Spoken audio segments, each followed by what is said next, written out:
ॐ नारायण नमस्कृत्य नरचैव नरोत्तमं देवी सरस्वती व्यास ततो मुदीरये। আমরা দশম অধ্যায়ের বিভূতি যোগে 29 নম্বর শ্লোক সম্পর্কে একটু অনুধ্যান করব। 29 নম্বর শ্লোকে ভগবান অর্জুনের মাধ্যম দিয়ে আমাদের মতন মানুষকে কী বোঝাতে যাচ্ছে সেটাই আমরা একটু জানব। তাহলে 29 নম্বর শ্লোকটা কি বলছে? অনন্ত চয়স্মিন নাগার নামম বরুণ যতসামহম প্রীতির্নাময়র্যম চয়স্মিন যম সংজাতমহম। বলছে নাগ সমূহের মধ্যে অনন্ত নাগ, যেই অনন্ত নাগের ওপরে ভগবান বিষ্ণু শয্যা গ্রহণ করে আছে, আর মা লক্ষ্মী দেবী তার পদসেবা করছে, সলিল এর সমাধিতে আছে। হ্যাঁ, সেই জলের রাশির ওপরে, সলিল জলরাশির ওপরে, জলের মধ্যে ভগবান বিষ্ণু সেই নাগের ওপরে শুয়ে আছে। সেই নাগের কথা বলা হচ্ছে এখানে, যে অনন্ত চয়স্মিন, অনন্ত নাগের ওপরে শুয়ে আছে। অনন্ত নাগার নাম অনন্ত চয়স্মিন নাগার নাম বরুণ যৎ সামহম, আর পিতৃ নাময় অর্জমা চয়স্মিন যম সংজাতম অহম। তাহলে বলছে আমি নাগ সমূহের মধ্যে সেই অনন্ত, আর আমি জলচরদের মধ্যে বরুণ, জলের দেবতা বরুণ, তো তাই জলচরদের মধ্যে আমি বরুণ, আর আমি পিতৃগণের মধ্যে অর্জমা, আর বলছে আমি নিয়মকারীদের মধ্যে যম। তাহলে এইটা যদি আমরা মানে একটু জানতে চাওয়ার চেষ্টা করি গভীরভাবে, তাহলে কি বলছে? বিষধর সর্প আছে, আর বিষধর সর্প আছে, আর বিষহীন সর্প আছে। বিষধর সর্পের মধ্যে হচ্ছে বাসকি ওই আছে, আর যারা বিষহীন সাপ তার মধ্যে হচ্ছে গিয়ে অনন্ত নামক নাগরাজ ভগবানের বিভূতি। বাসকির প্রচণ্ড বিষ। বাসকিকে সমুদ্র মন্থনের সময় দেবতারা এবং অসুররা দড়ি হিসাবে ব্যবহার করেছিল। দেবতারা লেজের দিকে, আর দৈত্যরা বাসকি নাগের মুখের দিকে ধরেছিল, কারণ বাসকি নাগের যে বিষ বা কামড়ে যদি দেয় তার ফলে মারা যাচ্ছিল। গল্পটা এরকম আছে। তাহলে সেখানেই বলতে যাচ্ছে যে বিষাধর সর্পজাতি হইতে বিষহীন নাগ জাতি ভিন্ন, এটা আমি জানতে হবে।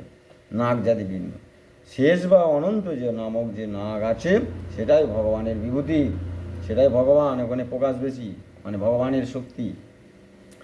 জলচরগণের মধ্যে জলচরগণের অধিনায়ক হচ্ছে সেই বরুণ দেবতা, জলের দেবতা বরুণ, সেই বলিয়া বরুণ ভগবানের বিভূতি। জলাচর যত প্রাণী আছে তাদের মধ্যে শ্রেষ্ঠ হচ্ছে বরুণ, জলের দেবতা বরুণ, সেই বরুণই হচ্ছে গিয়ে ভগবানের বিভূতি। আর পিতৃগণের মধ্যে আধিপত্য প্রযুক্ত অর্জমায় তাহার বিভূতি। অর্জমা মানে পিতৃগণের উদ্দেশ্যে যে যজ্ঞ করা হয় সেই অর্জমা, সেটাই হচ্ছে ভগবানের বিভূতি। আর এই জড়জাগতিক সংসারে আমাদের ধর্ম অধর্ম বলে আছে, সুখ দুঃখ এসব আছে। হ্যাঁ, আর এই ধর্ম অধর্ম, তার ফলে পাপ পুণ্য, এই বিভিন্ন যে কর্ম চলছে, হ্যাঁ, আর সুখ দুঃখের মধ্যে দিয়ে যা কর্ম করছি আমরা, তার মধ্যে ফল প্রাপ্তি হিসাবে, হ্যাঁ, কি বলছে? ফল প্রাপ্তি হিসাবে এই ফল প্রদান করছে কে না? সেই যম, অর্থাৎ তাই সেই যমকেই বলা হচ্ছে।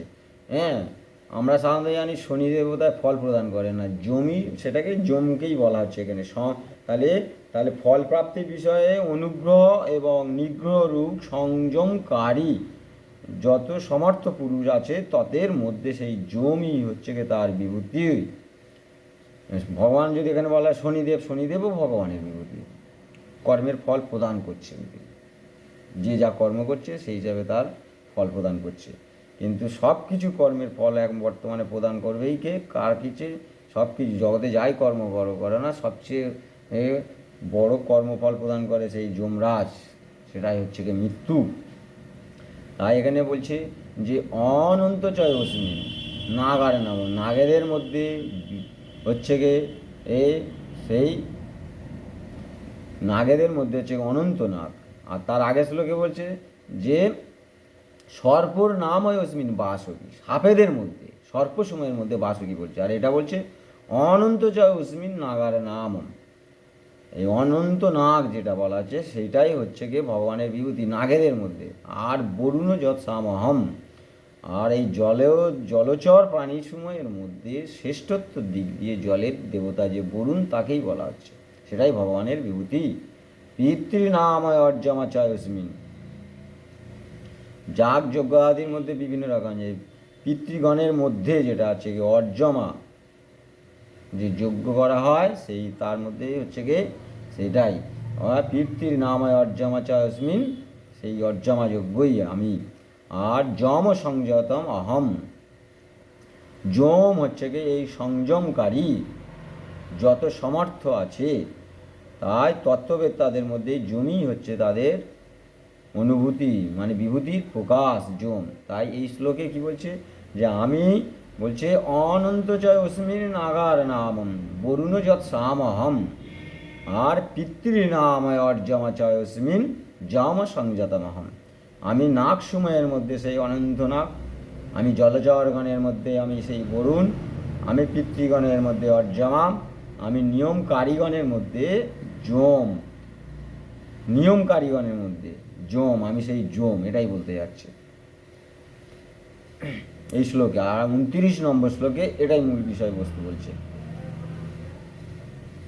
তাই শ্লোকটা আরেকবার বলছি, অনন্ত চয়স্মিন নাগার নামম বরুণ যৎসামহম পিতৃনাময় অর্যামাচয়স্মিন জাম সংজাতমহম, আমি নাগ সমূহের মধ্যে সেই অনন্ত নাগ, আমি জলচরগণের মধ্যে বরুণ, আমি পিতৃগণের মধ্যে অর্যামম, আমি নিয়মকারীগণের মধ্যেই যম। জয় ভগবান শ্রীকৃষ্ণের জয়, অরম ব্রহ্ম সনাতনে জয়, অখণ্ড সচ্চিদানন্দের জয়। হরি ওম তৎসাদম, হরি ওম তৎসাদম, হরি ওম তৎসাদম। ওম শান্তি শান্তি শান্তি।